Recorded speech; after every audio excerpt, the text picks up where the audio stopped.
You don't kill shit but a vibe, nigga, I'm down for real, nigga, I'm really for real. Nigga, I'm down for real, nigga, I'm really for real. Yeah, for real. She wanted me, told her leave me alone. She couldn't get me, so she fucking my clone. My baby girl is a bad. Hi, my name is Sixworld and I'm a Demon Slayer. Welcome to the channel. For the past couple days, I've been playing Demon Slayer, the Hinokami Chronicles, and to be honest with you guys, listen, I'm addicted, my guy. Alright, I'm actually very addicted. I have a problem. Someone call my mother. I need help.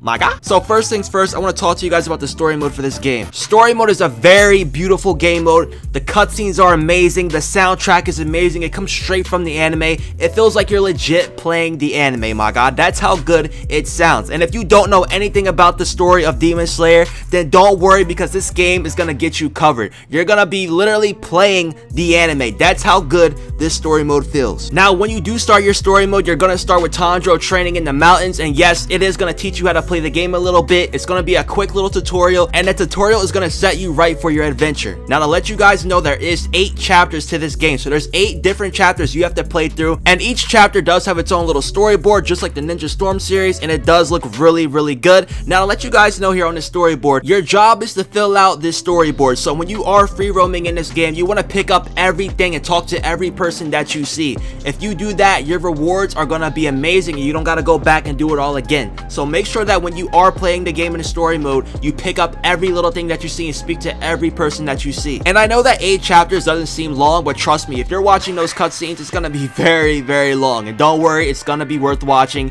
You guys are gonna enjoy the game experience of Demon Slayer. But just to let you guys know, there are a couple things in the story mode that you're gonna want to pick up. That's gonna be Kimetsu points and memory fragments. Make sure you guys pick those up, because they're gonna help you get rewards later in the game. Trust me, my guy. Speaking of Kimetsu points and memory fragments, there is something about story mode that does kind of bother me though, and sadly, that's free roaming. Now, free roaming does sound nice, but it's not really free roaming. The game map is designed to actually make you go where the game wants you to go. Sometimes you'll find like some points laying right there in front of you where you can just jump and get it, but instead of letting you jump and actually go get it, you have to actually follow where the game wants you to go and walk around and jump on objects that the game wants you to jump on, that it allows you to jump on. It's not really free roam. You are technically limited to what you can do in the free roam world. You can't really run where you want to run. You can't jump on what you want to jump on. It is very limited, and being that it's so limited, I wouldn't mind them actually taking it out. There's gonna be some times where you're like playing as a certain character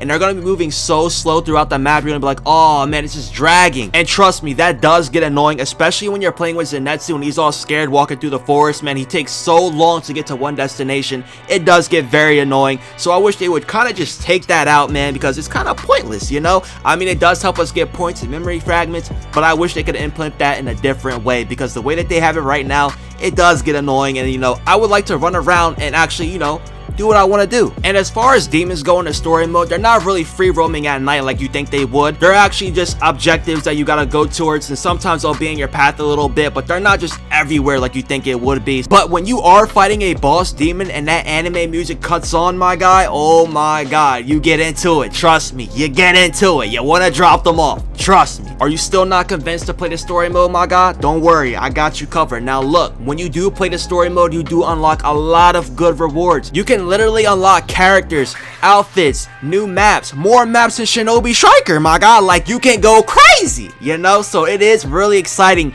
to unlock things in this game. It really gets you pumped up and really does make you want to play it even more. Now, there are some objectives that you have to do to unlock these rewards. Some of them are hard and some of them are very easy, actually. Some of them could be as easy as completing a special rank mission, and some of them could be as hard as getting an S rank on a storyboard, my guy. Yes, it does get hard like that, trust me. But the difficulty is not too bad though. It's not something that's like impossible. It does give you a challenge, and I do like that. I love when these games give you a challenge, because if it's too easy, there's no grind. If there's no grind, then there will be no lifespan for the game, which Demon Slayer will have no problem with. That about wraps up the story mode. Now let's talk about the versus mode, my guy. So versus mode, you have an option to play offline or online battles with friends. You also have the option to customize your Slayer ID, which allows you to change your profile pic and your quote when you go online. My god, they even added the meme picture when Tanjiro's looking at the phone. It's in the game. It's tough, my guy. It's tough. You also have the option of fighting rank battles, which allows you to play competitively and climb leaderboards in the game. Or if you're more of a casual gamer, you can go to custom game matches where you can invite your friends or just play with other people that want to play casually. It doesn't have to be ranked if you don't want to play ranked. One thing I also love about the online versus mode is that you can actually set the map and the characters that you want to play before you even get into the lobby. I think that's very convenient and it saves a lot of time. You get right into the game. There's no character selection screen. You already got it picked. The map's already picked. You just go right into the game, man. Beautiful. However, there is something that the Demon Slayer game does that is so crazy. When I first seen this, I was like, yo, that's fire. That's tough, my god, that's tough. So just to let you guys know, not every map is during the night. There are actually some maps that are during the day, like the Butterfly Mansion. Yes, you have maps in this game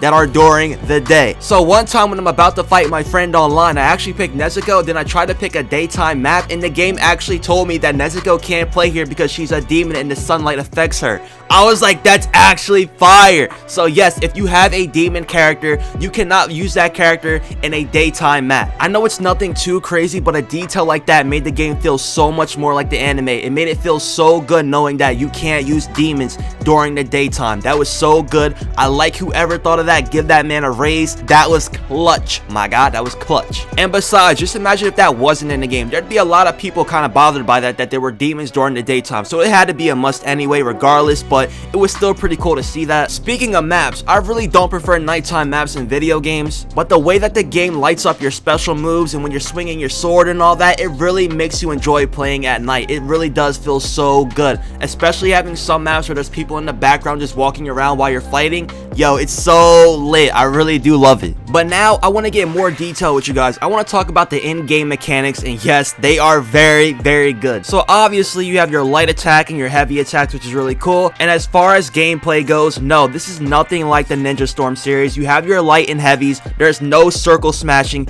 You legit control your combos. It's lit. You also have the option to use your breathing techniques by pressing the triangle button, which again are really, really cool. They feel so good. There are different breathing techniques as well.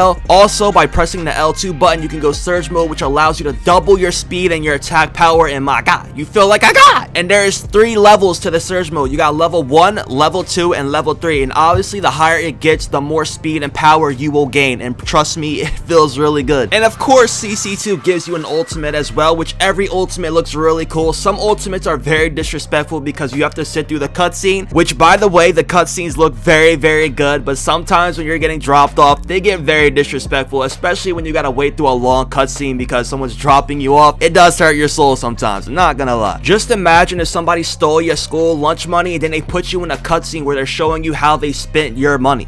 It's so disrespectful, my god. But yes, you can combo in this game. They're not very hard to learn, and when you pull them off, you feel very good. This game is very good online. I really do love it. There was no lag. There was no delay. It really did feel good. There was no problems at all when I was playing online. And as far as your teammate goes, yes, when you have your assist character, they can pull you out of any situation that you're in, and they can also come in and switch in anytime you want them to by holding the L1 button. Or if you tap the L1 button, they will help you combo with the breathing technique for some extra damage. So yes, it does get really convenient. But before I end the versus mode topic, I want to let you guys know that you can go to versus mode to actually train as well. You can go to practice mode and fight the CPU while he's standing there, while he's guarding. Or if your mom, dad, sister, or friend wants to play with you as well, they can hook up the controller and they can play with you as well in the training mode. So yes, you can do whatever you want. It's your world. But if you guys want a more detailed training, all you have to do is head over to the training mode and they will teach you how to play every single character that you are interested in. And they will train you until you 100% max out that character's training. So if you're interested in that, definitely take advantage of that too. And back to rewards real quick. This is how it looks when you actually complete it. And don't worry, if you're missing one,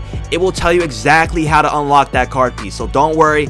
And by the way, when you do complete the story mode, I ended up getting about 4,500 points when I completed it. So make sure you guys pick up every little thing that you see in the story mode. As you can see, I've already spent mine on the map, but hey man, I had to go crazy. And if you guys ever want to track your in-game progress, head over to the archives. They literally keep track of everything and they will show you how close you are to unlocking everything in the game. So good luck on your journey playing Demon Slayer the Hinokami Chronicles, my guy. I want to show my appreciation and give a huge shout out to Sega for giving me an early game access code. I really do appreciate appreciate it. Thank you guys so much. That was so lit. My first time ever experiencing that, and I'm definitely excited to work with you guys in the future. And huge shout out to my subscribers. You guys have been with me for a long time, and I appreciate every one of you. Thank you guys so much for watching the review as well. It's been a good journey. Thank you guys so much. If you haven't already, make sure you guys like, comment, and subscribe. I'd really appreciate it. Thank you so much. If you have any questions about the game, feel free to comment and I will answer as fast as I can. By the way, if you're watching this video, that means that I'm streaming the game right now, so come through to the stream and show your support. I'd really appreciate it. I hope all of you enjoy the rest of your day.